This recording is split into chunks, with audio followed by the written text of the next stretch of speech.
Hello and welcome back to the Bird's Eye View podcast. We are here on Friday, April 12th as the Toronto Blue Jays get ready for their second home series of the year against Colorado Rockies. I'm your host, Zach Worden, joined as always by Jori Negin-Shecter. And Jori, it's been a while since we caught up, man. The last time we talked, the Jays were just finished being no-hit by Ronel Blanco.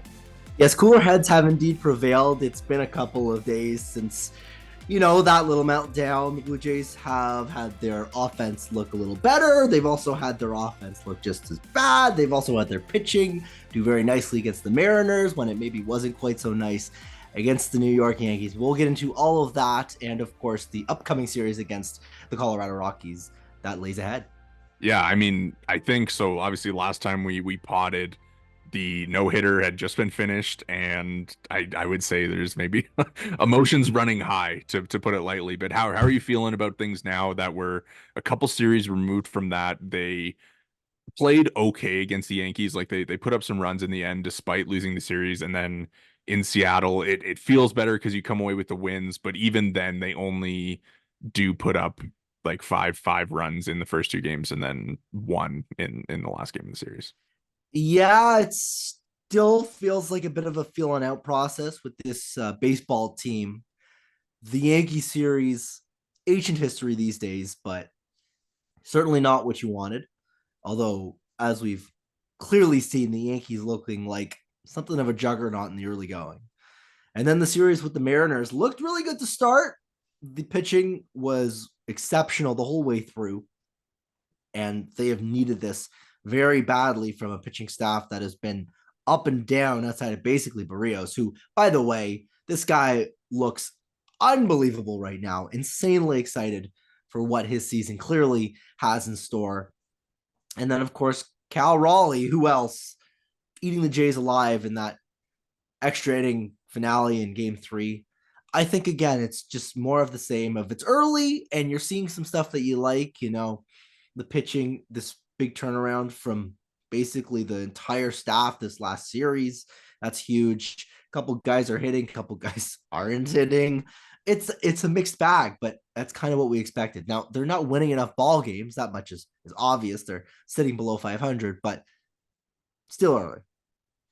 Yeah, 6-7 and in last place in the AL East. What else would you expect in the best division in baseball? I think it's fair to say, like 1 through 5. The NL West is really good, except for one team that we're about to see play.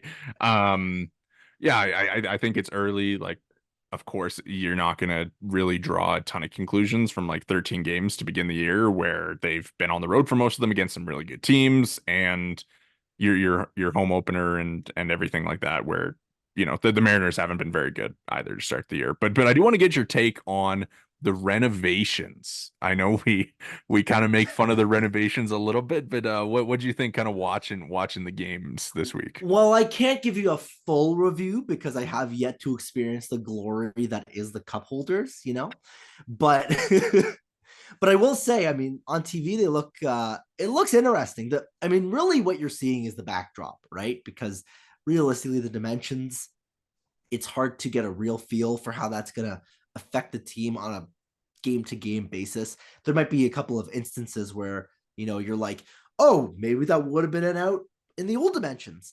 But I think the more interesting thing is the backdrop. And they've got that brick kind of thing going on behind the plate. Let's just say a certain local banking company clearly paid a hefty sum for the rights to that area of the ballpark.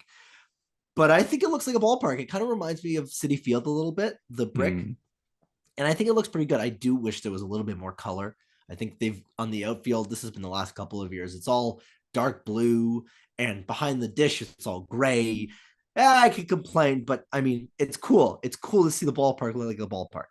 Yeah, like I obviously don't really have much of a take on it. Like it's a field, and like it'll take some getting used to, I suppose, but I'm not, some people on Twitter are very upset about how the backstop looks, but I am decidedly not that pressed about it. So I do think it's a very large they're clearly making some good cash on that backstop. They're some very good advertising space, we'll say that. We'll say that.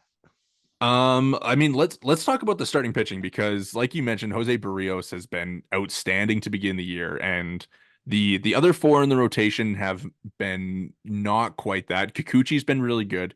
He was great against New York and great against Seattle. Like I would say, maybe the best that I've seen him against Seattle this week. Like he was crazy, like amazing on stuff looked great.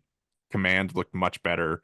And obviously Bassett kind of getting back on track like that looked like a classic Chris Bassett start to me against Seattle. And for a team where the pitching and defense is going to be its calling card, it's a pretty significant development for them to at least have their top three in the rotation. And you can assume Kevin Gausman will join them later today as far as like that top four looking like the same top four that we had last year.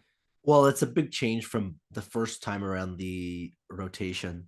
That top four really, to me, is going to have to be really good this year again because that's how the team is built. There's been a lot of, in terms of just even just the raw stats, they've been giving up so many home runs. And some of that I think is just luck. Sometimes you're just going to give up the long ball. Well, they as the entire pitching staff tied the franchise record for most home runs allowed through the first 13 games of the season with the 1978 team that won 59 games or something. Yeah, I mean, not a great omen, but also kind of tells you what their issue has been. But it's really just been command early, and who knows why exactly that might be the case. Gosman to me is probably honestly the most concerning just because he's coming off that injury and you just really hope that he's still okay, but he's really not looked himself over the last 2, 3 starts. So you're really kind of banking on him returning to form. Kikuchi, exceptionally pleased with. And again, Barrios, just all kinds of praise for him. He, to me, looks exactly like the man promised when they really traded for him from the Minnesota Twins. And he had that stretch when he came over where he was really good in 2021. And he looks about as sharp as he did that. Yeah. I like obviously the strikeout numbers haven't quite been there, but I think just as far as like watching this stuff, like it looks really sharp. And like as far like command, being able to like put it in the right place and he's not really walking anybody, not giving up a ton of home runs, and he's been really good against lefties, which he never really has been in his career. So even if he's not getting the punch outs like he typically does, like I think he's been really good and just really sharp. So really great to have him step up while Gosman is coming back from this injury and maybe not quite in the groove of things yet. Or like how concerned are you about the velo? I mean, cold day in New York gives up a ton of runs. Like are you worried about him for the long run, or do you think that it's probably just something that he's a couple starts away from being back? The fact that he's starting today and the fact that this exact same thing happened last year in April, where his velo just cratered. The concern level, I would say, it's not low because, like, you never want a guy's velo to be dipping into the mid 80s Especially with right his now fastball. with Yeah, everything going exactly. on in baseball. It's not really what you want to see. But it kind of sounds like he just didn't have his stuff, and it sounds like he just didn't. It wasn't working for him. And if he comes out today and he's throwing, low 90s, then maybe you're a little concerned if he's hovering around the 90 mark. But nothing really to indicate that this is something that they're concerned with, given that we didn't hear anything that they were concerned. It was almost brushed aside by John Schneider as just one of those days. Even Gosman too. He was like, yeah, just didn't have it or whatever. But um interesting news this week. We should be getting the Yariel Rodriguez debut. And I think this kind of goes hand in hand with the Bowden Francis situation. I mean, what Francis has had a tough go. He's actually been like racking up strikeouts, but has not been racking up outs. So, I mean, for Yariel coming up this week, do you think that's as a starter, as a long man, and also, I mean, who do you think is getting sent down or DFA'd. Yeah, to me, this seems like a move to I basically put the guess pressure on Francis, right? Because if he's in, the most obvious spot for him would be either as a long guy or as Bowden Francis's replacement, right? And Francis was so good out of the bullpen last year, and the strikeout numbers are still up, right? So you would figure that if he were to transition back to the bullpen, he would suit just fine in terms of he would just slide back in, and you figure that the success would follow. I don't know exactly what the plan would be though, as far as moving some guys around. Obviously, they deal away Wes Parsons for a bag of balls, and I know that clears up a for 40-man spot. And they trade away Wes Parsons for some extra money to throw at Roki Sasaki this offseason. maybe, probably not, but you never know. No, but He's a uh, Dodger. he is probably a Dodger. No, you figure that it's related in some capacity to the Yariel move, right? Again, I don't know for certain because he's already on the 40-man. He's on a major league contract, but I don't know if it maybe has anything to do with just shuffling guys around because he was DFA'd already, right, to make room. So do they still need a 26th man? Like, I don't know exactly what the breakdown is here, but to me it seems like you're probably slotting him in one for Francis, but Francis isn't making his way down to AAA. That would be surprising. Yeah, I mean, looking at the pitching staff, like I wonder if there's like an IL move coming, like if somebody is kind of having a case of the I've been bad itis and needs a trip to the IL. Like, I mean, you know, Tim Mesa has looked not good to start the year, which is, of course, a little concerning. We were talking about it in the group chat the other day where he's given up the exact same amount of home runs this season already as he did the entirety of last year, and he's given up like 50% of the runs this year that he did last year. But you can't really put him on the IL without replacing him with a lefty, I would say, because Genesis Cabrera hasn't been great either. And you don't have, a lefty coming up to replace him. Like, is it Paolo Espino? Like, is he the guy that's going back down to Buffalo for Yariel? I think maybe that's the most likely case. Like, it's weird to me, like just the timing of this, because it seems like he would have been called up with a specific role in mind, and I'm obviously they will have a specific role in mind for him, but there isn't an evident spot for him to go in. Like, I don't think you give up on Bowden Francis after two starts. No, of course not. And I just don't know what the game plan is as far as the rest of the pitching staff. To me, the rotation this last round looks great, but by and large through 13 games has looked not good. Nothing has really worked. The bullpen's had its moment, had its flashes. Jimmy Garcia's been pretty good at times. Like, there's been bright moments, but on the whole, this is just a team that is underperforming on both sides of the ball. I mean, if like talking about the bullpen, I think is kind of interesting because the bullpen actually wasn't great against Seattle. Like, they gave up some runs. Obviously, the 5 inning, 10th inning against Seattle, like, like whatever. It happens. It's the 10th inning. They had like nobody available at all, and after that game, so it that happens. But as far as like the rest of it goes, I mean, like Mitch White's been fine, like probably about what I would expect for him. Richards has been really good. Jimmy's been amazing. He's like punching out almost 13 guys per nine and walking less than two. Um, Nate Pearson, he uh, like I he's punching know out a lot of it's guys, but the hard to know with the him. walks still aren't great. So I'm not sure how I feel about that. Like, Chad Green has actually been a little bit concerning to me. Like, I know the ERA is nice, and it's funny because it's like a switch from last year where the ERA wasn't good, but everything else looked good, and now like he's walking a little bit. He's giving up some home runs. Like, he's not punching out a lot of guys.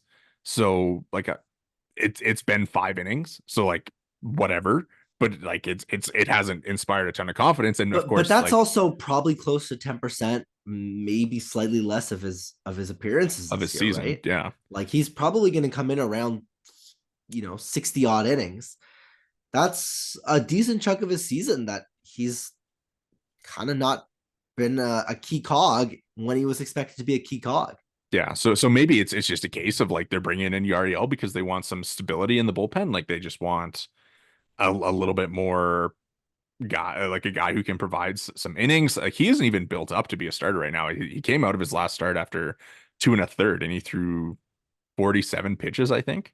Like he's been amazing in AAA, but I think if you're bringing him up as a starter, he's not built up to go 5 6 innings at this point. So Well, what he probably throws maybe 60 pitches tops in his next outing. He's still a ways away from being a significant starting rotation contributor. yeah, to me, it's funny because like you think about it, right? Like he obviously comes over, he wants to be a starter, and for a guy who's been a reliever for the past however long of his career, right? Like he hasn't really been working up to 100 pitches, and I think the test for him would be like kind of being able to maintain his stuff through a 100 pitch outing, and you don't get him to see that in AAA at all. So what's the point of bringing him up right now if it's not just to maybe be that bulk guy in relief? Like I said, I don't think that you're giving up on Bowden yet, so he must just be coming up to be your long reliever. But then you already have Mitch White and Paolo Espino on the roster, so maybe it is just about like they want those innings to be a little bit better, or they I don't know, like pushing somebody down, like I mean, it's possible too that maybe he just becomes a leverage arm for them, and maybe they're just they kind of are like, you know what, we want him in the eighth inning. He looked good as a starter, and we're gonna put him in the back of the bullpen. that that would be so funny to me if they give him this big contract and they're like, oh yeah, we're gonna give him the chance to start, and they're like, well, hey Ariel, we're bringing you up and you're gonna be our eighth inning guy now. Congrats. Like this guy might have like three different roles for this team this year. Would it be all that shocking if he comes up, he becomes a stopgap seventh, eighth inning guy for now? Romano, Swanson are back, gets sent down, builds up again, comes back, and becomes a starter. I could see that. We'll definitely get our answer on Saturday, I would say, because he's gonna be according to Francis Romero's report, he'll get activated on Saturday. Um, so maybe it's just they bring him up for Bound Francis insurance on that day in case things go poorly, and they kind of piggyback him then and see how that goes, and then kind of go from there. I mean, Swanson and Romano, like you said, like they both pitched in AAA yesterday, so they should be returning like in the next week. I would say probably Swanson, it was his second rehab outing, so he'll probably be back before Romano. Like Romano probably gets one more in Buffalo, especially where he didn't really throw a lot of strikes yesterday. But yeah, like when those guys come up, it's gonna be interesting to see like how they kind of manage the bullpen, because you're gonna have to decide on. I mean, Paolo Espino probably doesn't survive. I'm assuming he doesn't survive the REL recall, but I would assume he definitely doesn't survive the return of Eric Swanson and Jordan Romano. The other thing too, like you talk about, like we just mentioned, Nate Pearson striking a lot of guys out, trouble with his command. Overall, probably looking okay, but is on the outside looking in on this team's opening day ideal bullpen with Swanson Romano. But all of a sudden, now you've got Chad Green who's struggling, and you've got Jimmy Garcia who's struggling, you've got Tim Meza who's struggling, and he has suddenly looked better than those guys. And do you want to send him down when your other options aren't doing well when Swanson and Romano make their way back? It's gonna be interesting. I mean, I'm just looking at like kind of the stuff plus numbers for him because I am more curious about the location plus as far as he goes, where like his location plus is 94, stuff plus is 119, of course, because he throws 1,000 miles per hour. But I mean his location plus has been better than Chad Green and Tim Meza, and I mean those are those are the only two that it's been better than. But yeah, I mean, like as far as his ERA is 0. You can't deny that his ERA is 0. He hasn't allowed a run. And like I don't know. Like I'm fine with him being sent down in the case of Swanson and Romano coming back, but like I mean he hasn't allowed it run, and it's tough to send a message to a guy like that where he's results wise been good and be like, well, you're still got stuff. I mean, obviously he still has stuff to work on, but it's just it's tough to send that message where he hasn't given up a run and be like, well, yeah, you got to go down to AAA when some of your other relievers haven't been having the process or the results success. And maybe it's not the worst thing, right? Maybe he goes down, he has a lot of success, and all of a sudden he becomes a guy that you have to have on your 26-man roster, and he's a key cog in your bullpen. But I don't know exactly what the avenue to that is, because a guy with options and clearly not a part of your plans going into the season, I just don't know that you can let 13 games affect that decision making. I mean, if we were to build like our ideal 13-man pitching staff with the pitchers on the roster right now, you're going Gosman, Bassett, Barrios, Kikuchi. I'll put Yariel in that 5 spot for now, and we'll say Yariel Bowden. So that's like kind of a 5-6, right? And then it's Romano, Swanson, Meza, Garcia, Green, Cabrera, You're running Richard. out of spots, brother. And so that's 13, I believe. And I mean, have you Is named? there any of those guys that you would have Nate Pearson over? No, We talk I about don't Nate think Pearson so. a lot. No, it's We he really does. He's gonna be, for our longtime listeners, all seven of you. A little bit of a little bit of J Rod pod talk. Apparently, it's the Nate Pearson pod. we he's just a polarizing player, man. He throws 1,000 miles per hour, doesn't really know where it's going, and sometimes gets results and sometimes does not. Yeah, I still love him. Like you can't not. But I mean, I don't know. It's so hard to know with him. It's so hard to know. I He's mean, a bubble guy. He's always a bubble guy with this yeah, team. But it's like you can't not, because it's 100 miles an hour. yeah. I mean, as when we're talking about like ideal or like pitching decisions coming up, I mean there's also another significantly sized pitching question coming up based on, of course, Alek Manoah, who did not have the best outing with the low A Dunedin Blue Jays and is scheduled to pitch tomorrow in Buffalo. He said he wasn't concerned about the results, and I believe him in that, like based on just The how fact that things this have is not the gone. first time this has happened. Yes. But when his IL time is up and his rehab starts, like what do you do with him Oh, when like are you giving him a major league shot if even if his Buffalo starts go well? yeah, but I don't even know where he fits into the equation too, because they have two. Their problem is they have too many guys that are question marks, and not enough guys that you can just slot in and be content and happy with them on your team. They have a lot of guys that are talented, but just have enormous red flags. And that's just the way this pitching staff is built from the bullpen. I mean, Francis's first two starts going poorly like totally changes the equation, I think. And I'm curious for you, like when is the point where you cut bait with him as a starter? I wouldn't yet. It's still only what he's thrown. Obviously, He's thrown like no 10 innings. success. Eight and a third. Yeah. You're gonna drop a guy after eight and a third innings after the ERA under two last year? Like, no. And obviously, your plan is to have him in the bullpen if he's not in the starting rotation. So he's got a 26-man spot. There's no way he doesn't. So I mean, here's the thing I'll say. So with him, like his like really tough first two starts in Houston against the Astros, in New York against the Yankees. Like not two easy teams to make your first two career major league starts against.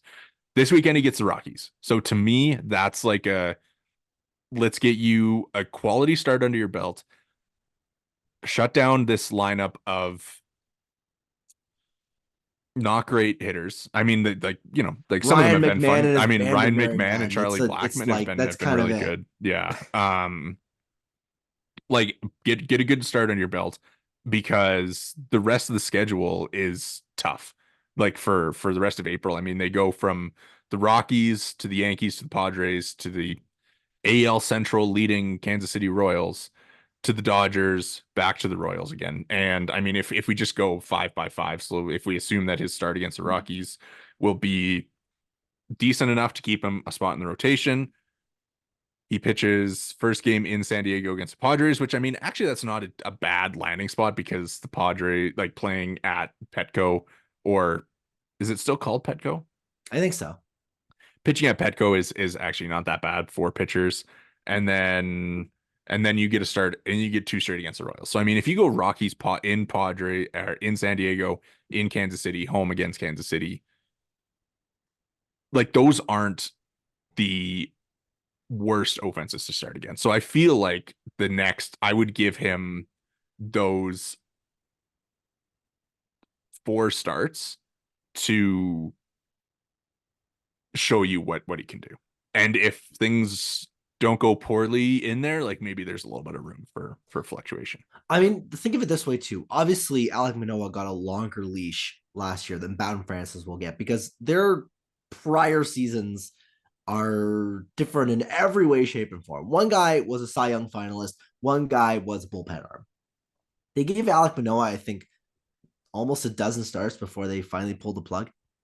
So I would be very surprised if it wasn't at the bare minimum like half of that for Francis before the Jays kind of went, well, you tried. It's not going to happen. That's where the Rodriguez thing is interesting to me because like I agree with that, and I'm like, well, it feels like they're putting a little bit of pressure on with the bringing up Yariel. But I don't think that's a bad thing. You know, No, no, yeah. maybe for Francis, it's what gets him to click. You know, maybe he needs a little bit of internal competition. It's so hard to say because like he basically didn't have internal competition because his internal competition was Alek Manoah, who's Alek Manoah right now. Nobody knows what's up with him and if he'll ever be back to who he was a couple of years back. So I'm curious for you specifically with Manoa. I mean, like the low A start doesn't go well, and it's it like what is the point where I mean, like I think everybody's like well past concerned about it. Like even this season, I mean, the spring training start, like whatever, like he'd only been in a game once this calendar year, and it was in that spring training start where things didn't go well, and then things don't go well again in this low A start. I mean, like where are you at on the entire Manoa situation, and like what do you need to see from him before you would feel confident in him pitching in a major league game again, and what is the point where you're out? If I had the answer to that, I would be employed by the Blue Jays and be making a lot more money than I currently am. This Alek Manoah stuff, beaten to death, is beyond confounding. And he's probably gonna hang around because there's no downside to keeping a guy with multiple minor league options and that is not even arbitration eligible. So who knows what their long-term plan would be with him because as an asset, he's spoiled. There's nothing you can do. This guy lost all of his sheen about 12 months ago. Well, call it 10 months ago. I mean, there was There's nothing to trade. There's nothing to do with this asset other than sit on it and pray. I mean this offseason there was like reports that the Padres were asking for him in a Juan Soto trade. Like, how much more do you think you had to give up? Like, you're probably Well, also that having would have been Tiedemann and Manoa. yeah, and it's like Manoah's a flyer for any team at this point. There's nothing about him that makes him an attractive asset. I mean, we kind of talked about this in our group chat, but like, is there a certain point with him where you you almost like feel like for him Like you want him to get back to being like a good or at least a major league contributor, right? And if you can't figure it out, is there a point where you trade him just for the sake of him having a change of scenery and being able to maybe It's figure it out? too early to do that. You maybe do that when he's in arbitration and you can cut him loose. There's no reason to do that when he's making league minimum. Well, I mean, this is more of like a not from a team perspective, but From a for like human a rights perspective. from like a hey, we feel like we can't do this for you, and it might be best to like for you to find a different home. Like, is there a point? I mean, major league teams probably can't afford to think that way, and it's maybe just a little bit of semantics for me to like even suggest this being a possibility. But would there even be a point that you would be like, we want the best for you, so we're going to allow you to go somewhere else? I think that would have been this offseason. I genuinely it's been 12 months of him underperforming. It's been 9, 10 months since he basically was sent down to the Florida Complex League to try to rebuild him back better. This is it might not be who he is, but he certainly isn't the Cy Young guy that he was once upon a time. Yeah. Well, we'll see how it goes tomorrow. I mean, hopefully Maybe hopefully it goes well. maybe he pulls a Yario Rodriguez and all of a sudden we're all back on the bandwagon. Can you imagine if he had like, well, do you remember? I mean, last year, the first time he comes back against the Tigers, like a just an awful Tigers team, and he has like a really nice looking outing, and of course everybody's like, he's back, and then of course he wasn't. Was not. I mean, listen, it's not there's still an enormous range of outcomes with him that could happen. Like I could see a universe where he's part of the starting rotation at the trade deadline. Yeah, no, I totally agree. Like I think like this is I there's nothing backing this up, but there is a world where like he pitches well in Buffalo and then returns to the Blue Jays rotation and is solid enough to be your number five. Like there's nothing suggesting that that's necessarily going to happen at this point, but you never know. It seems completely plausible. It's not likely necessarily, but I mean, I think Bassett said it during spring training. Anyone in this rotation really could be your number two, with the exception of Gosman, basically, who is your number one, barring obviously the way the season has started. But it's kind of like jump ball for who's going to be the guy because there's a lot of options. There's not a lot of concrete options. Yeah, we'll see. We'll see. I mean, he's the most we'll see player I think I've seen in a long time. So let's move on to the offense a little bit because the offense obviously better in Seattle. Danny Jansen, another guy who should be rejoining the club fairly soon, and he looked really good in Buffalo. He hit the grand slam. He had a bases loaded double off the wall. I mean, it's so funny to me that whenever these major leaguers go down to the minors, and well, barring Alek Manoah, and just dominate. I mean, obviously Bo last year was really good in Buffalo, and of course Danny Jansen just tearing it up. Um, he'll be a very welcome addition to the Yeah, lineup. that's your catcher one right there. It's this ship on Alejandro Kirk as your catcher one, probably sailing as we speak. He has not hit to start the season. I've got baseball reference up. He's got a 364, an OPS plus of 9. So he is not hitting to start the season. And the problem is that he has started swinging and missing and making bad swing decisions, which is not very characteristic of him. And And so last year, sorry to cut you off, but just like one thing, like last year he got off to the slow start, but at least he was still walking. Like he was still walking like 12% of the time to begin last year, and this year he is not. no, well, just with Jansen, right? You need him back. He's clearly your starter. Now, I wonder how this last 3 weeks has affected the free agency of Danny Jansen and potentially the urgency the Blue Jays might have in trying to retain him.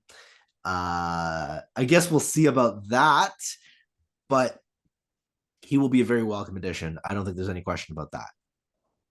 I mean I want to get into a couple of hitters because like we do have a lot of guys to talk about as far as like how things have necessarily gone, but Kirk was one of those guys, and I'm I just pulled this up, but do you want to know his slash line since the 2022 All-Star game? Probably not, but go ahead and make me sad. 242, 329, 331 slug I mean, for a 90 WRC plus. the slug right there is your you know winner chicken dinner, because you cannot have a 3 something slug and be a major league starting catcher. I understand the position has a lot more leeway for bad hitters, but that's unplayable. He, I mean, like he's one of the best defensive catchers, so like you wear it, sure, but like that's, we talked about it this offseason as far as like bounce back candidates for him, and it's kind of like, you felt really good, like he was amazing in spring training, and but now it's 700 plate appearances. Probably you could probably even extend that to a little bit further, like over 700 plate appearances of him being a below average hitter. I just don't see what the I don't see it with him. I just don't really know what, because there's no ripping doubles down the line. There's no power in his game, which is just an enormous problem. I think I mean, listen, we will go through the Blue Jays hitters, but just looking like, are there any guys right now that you're looking at that are underperforming that you're kind of like, well, he'll turn it around? Because outside of maybe like Bo Bichette, in terms of confidence level in these guys, it's just really low. I actually like the start to the year that Springer's having. I think he's hitting the ball fairly well. I mean, he's not really striking out, which like I would be okay with him striking out a little bit more than he has been. And like the quality contact suggests that he's been getting a little unlikely or unlucky. So I feel good about him kind of improving. Like you mentioned, Bo is one of those guys. But man, like the bottom three, I just have them sorted by WRC plus right here. And like the bottom three, Varsho, Kirk, and Kiermaier, like the at-bats have not been good. Kiermaier to me is the biggest one. He I is a just don't minus see. 15 WRC plus. I don't know what the plan is there, because you needed him to be productive. How is he striking Uh, out 41% of the time? I don't know, man. This is uncharacter. You don't talk about uncharacteristic. Like, this guy has gone from a slap hitter, productive, not a huge contributor, but someone that's effective, to just a complete non-factor. And I just don't get it. I mean, so he talked about in the offseason, like trying to hit for more power. And obviously that's not his game. Like he's never hit for power. Like it's like his exit velos have never suggested that there's more power in there. Um, like, do you think that's something he's still doing? I It mean, if must he be, thinks right? if he thinks that that's the process to be most productive, then I don't see why he would move off it. But it's pretty obvious that he doesn't have it in his wheelhouse. The more concerning thing too is that it's 14 strikeouts of all the guys in their starting nine, highest by a healthy margin, particularly given that he only walked 3 times. Like, this guy is just whiffing on everything. Sorry, just to go back to Kirk here, but did you see Andrew Stoughton's post about his exit velos? You want to go give me a little bit of a rundown here?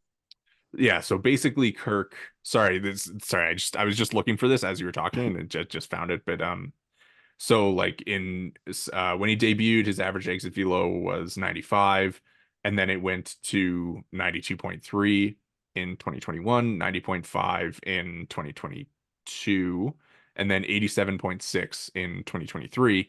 And so far it is at the time of his writing this article, go check out his Substack. It's really great stuff. Is was 85 at the time of his writing that piece. I I got a big question for you. Is there a single player, because the Blue Jays clearly had a game plan with this, rebuild. A single player from this rebuild that has actually done what they were expected to do?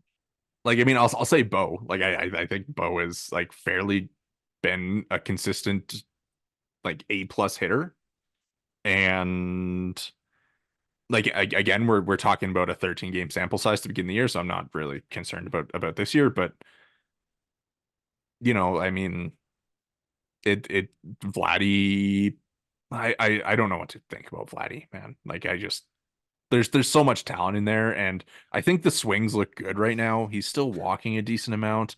It's just the decisions at the plate are like they leave you scratching your head sometimes, and I just don't know what to think of him. And outside of that, I mean the homegrown guys like Biggio's been really good to begin this year if you want to look at that, but he's definitely a different player now than he was when he first came up and was kind of the first through the wall as like an electric young guy coming up for this team. I just don't know what to think of this year's group. I just feel like this is kind of exactly what we feared, in that this choice to not augment this team just leaves them kind of in the dust. Because I just don't see a way out with this core.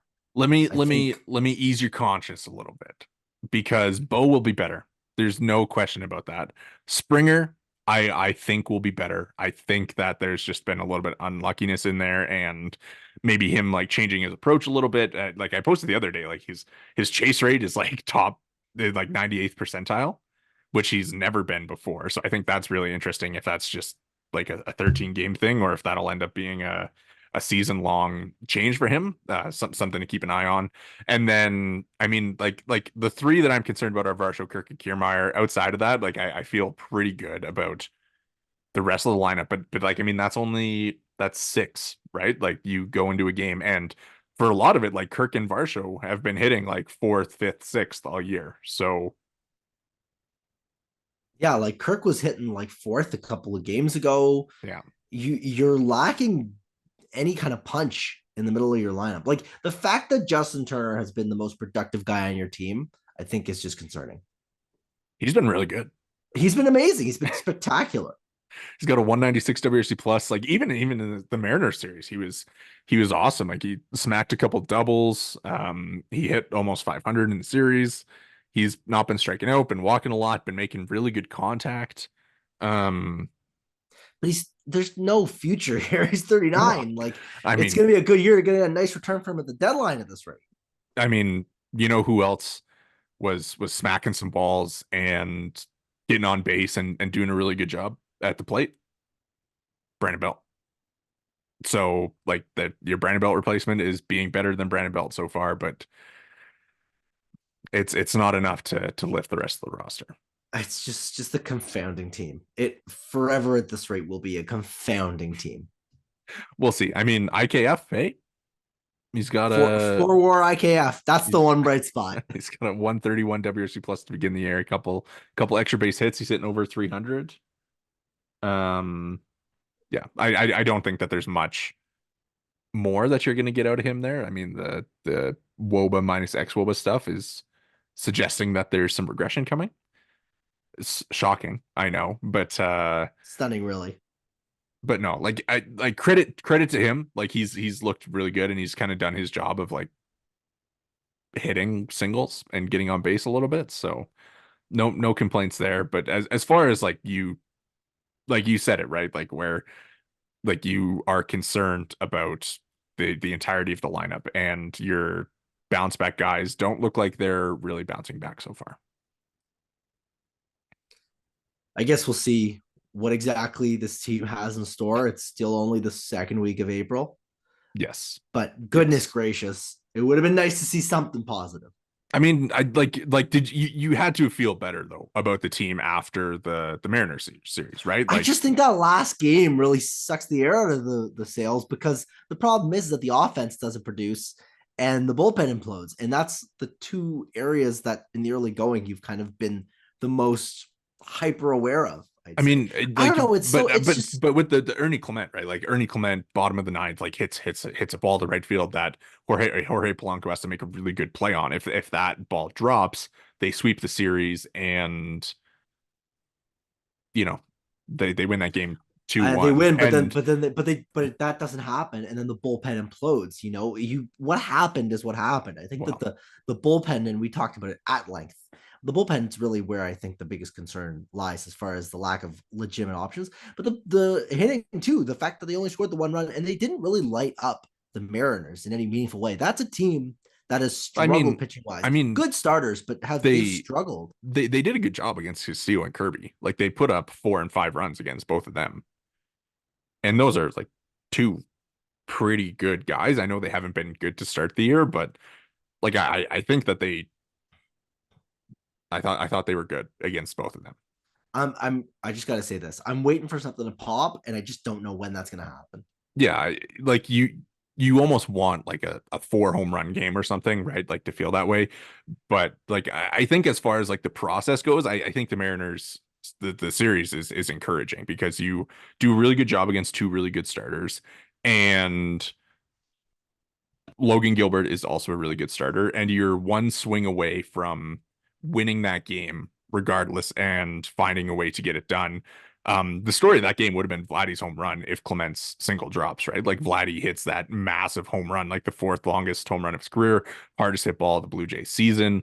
And I just think that like, yes, that there are sour feelings about the ending of that with them giving up 5 in the 10th and ending up losing. But I do think that like if that Ernie Clement ball drops, which like let's say it drops 6 out of 10 times or something, right? Um, like you probably feel a little bit better just based on like the narratives coming out of that.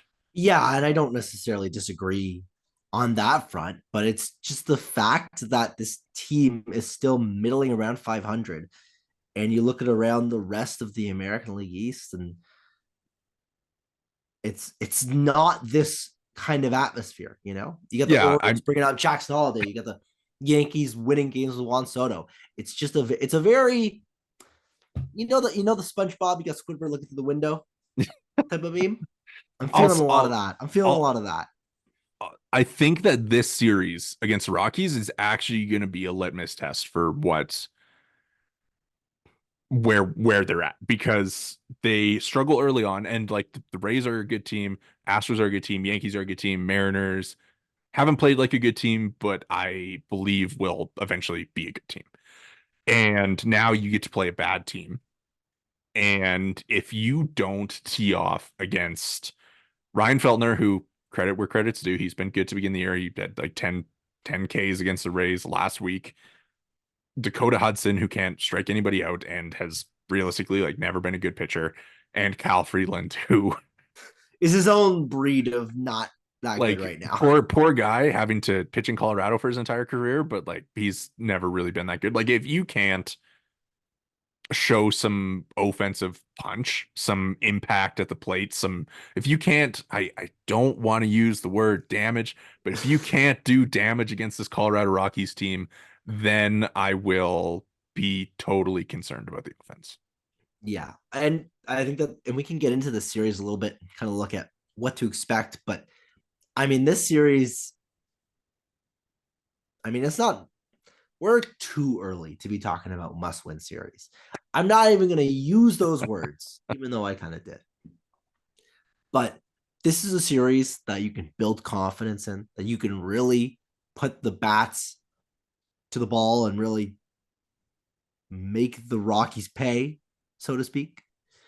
So I think that this is a series that the Blue Jays should be going out there and they should be doing damage and they should come out of this series feeling good. Yep, I think that's fair. The Rockies have never won a game in Toronto in their franchise history. They've only played 3 series in Toronto, but they've never won a game north of the border. I Well, will say, now that you've put that out in the in world, Toronto. I now that you've put that out in the world, it's just wouldn't it be so very 2024 Blue Jays? Wouldn't it be so very 2024 Blue Jays for game one? You've got Gosman on the bump. Rockies win 6-3. So, I mean, like this is kind of like the last couple years the Blue Jays have been like victimized by like some random pitchers that that what was the guy's name on the Mariners? Easton McGee, who no hit them through 7 or whatever. Um, like Ryan Feltner is a little concerning to me as one of those guys. Is like he's like 50-50, like fastball slider. And I yeah, like he's a guy that concerns me a little bit. Like I feel like Dakota Hudson and Kyle Freeland are two guys that they should absolutely do well against. I'm unsure about Ryan Feltner based on how he started the season. I would say the same thing, but I also think you're probably, if you're a playoff team, I'm sorry, Ryan Feltner cannot have his way with you. I know he just had his way with the Rays, but you cannot let him dice you up. He, yeah, I mean, he wasn't even good in his first start. Like he gave up three to the Diamondbacks over 5 innings. Um, but like as a guy who, like, I guess maybe he's like, did he figure it out? Probably not. Like he's no real track record of ever having done anything like he did against Tampa Bay at the major league level. But concerning, sure. I feel like the Rockies are just so Rockies that like there's not really any getting in their way of being a bad team. No, you listen. This is a series the Blue Jays should sweep, and when we make our predictions, we'll see how I'm feeling. But I mean, this is the series that the Blue Jays should have their way with. Yeah, like they should absolutely. I mean, that's going to be the narrative, right? Like especially if they win two of three. Like I saw it on Twitter like after the Mariners where you win two of three, but of course it's good teams find a way to win that last game or find a way to sweep, Killer right? instinct. It's just killer instinct, right? And we had this conversation last year a bunch too, where they just like couldn't put teams away and couldn't finish off a sweep. But like sweeping Major League Baseball teams is hard. And the thing about the Rockies is that like them and the A's are probably the two worst teams in baseball. And so like that's where, you got to figure it out. But like there are a group of Major League Baseball players on that team, right? Like Here's Nolan Jones, Ryan McMahon, Ezekiel Tovar, Charlie Blackmon, Chris Bryant, Brendan Rodgers, Elias Diaz. here's what I'll say is that hard to sweep a major league team, but they are the triple Aist of major league teams, other than the Oakland Athletics, who are literally a triple A squad. Yeah, not I would take the Norfolk Tides over the A's in a series, I think. Even though they don't have Jackson Holiday anymore, but Well, maybe like we can say like a week ago. We can say a week ago we might have yeah, taken them. yeah. They but yeah. I like the Rockies, their bullpen's been bad. Their starting pitching has actually been better recently, but like I mean recently as in like their last turn through the rotation. So I'm not again, not overly concerned about the Blue Jays like losing, just a little concerned. I'm not concerned because it's 14, it's going to be their 14th game of the year. So I'm not concerned at all. Even if they got swept, I would be like we're less than 20 games into the year. Like it might not be okay, but it won't not be okay because of this Rocky series. We'll come back to this on Monday and we'll see how we're feeling. All right, let's go to our picks because I feel I feel like you're gonna come out in a interesting direction here. So what are you feeling? Game one, Kevin Gossman, Ryan Feltner. Game two, Bowden Francis, Dakota Hudson, and game three, Jose Barrios versus Kyle Freeland. Sweep. It's got to be a sweep. And to me, the pitching matchups shouldn't even matter. Kevin Gosman should dice up this Rockies lineup. He's back home for the first time this season. He should look just fine. As long as everything we've heard, basically, that it was just one of those days last week, then he should be totally fine. He should slice and dice. And the Francis Hudson game the Jays should make it irrelevant for how Francis pitches. And Barrios Freeland, that might be the biggest mismatch of the early season for the Blue Jays. I'm saying 3-0 sweep. It's got to be a clean sweep. I agree. I think they'll take care of business. I think they're like slowly rolling into the team that we maybe expected or kind of want them to be. And this is like a perfect team to take out some of that early season frustration on. Definitely. Definitely a team that you can and should just wipe the floor with. Yes, it will should be fun. Hopefully. Hopefully it will be Heard fun. that one before. I've heard Yeah. that one before. You have I mean, just give me a player that you're watching this series that you're like player that you think is going to do well? I'm keeping an eye on IKF. I mean, early season returns have been good. Obviously, the X will, but who knows? But listen, if he keeps producing, I will keep saying that he's fine in my books. He's not really what you want, but also, as a Matt Chapman replacement, he's certainly looked Matt Chapman adjacent. All right, I think Davis Schneider goes deep in the series. Hot take. He's not even playing today. The Blue Jays just released the lineup. He's not even playing today, but I'm saying he's going deep. He's going to hit a home run off of Kyle Freeland. All right. Well, of all the pitchers to pick, not the worst one. That's low hanging fruit. That's the easiest pick. Listen, if I'm in the box, well, maybe not me, but if you're in the box, I don't think so. He's a major league pitcher. It's but the Blue Jays guys are too good to let him have their way with him. But I guess we'll see. Yeah, we'll see. Well, that is going to do it for us here today at the Bird's Eye View podcast. Make sure to drop a follow or review wherever you get your pods. You can follow us on YouTube, like and subscribe there. We're at Bird's Eye View Pod. You can follow us on Twitter. I'm at Worden_Zach. Jori is at Jori Negin-Shecter, and the pod is at BEV_pod. Enjoy the games this weekend, and thank you so much for listening.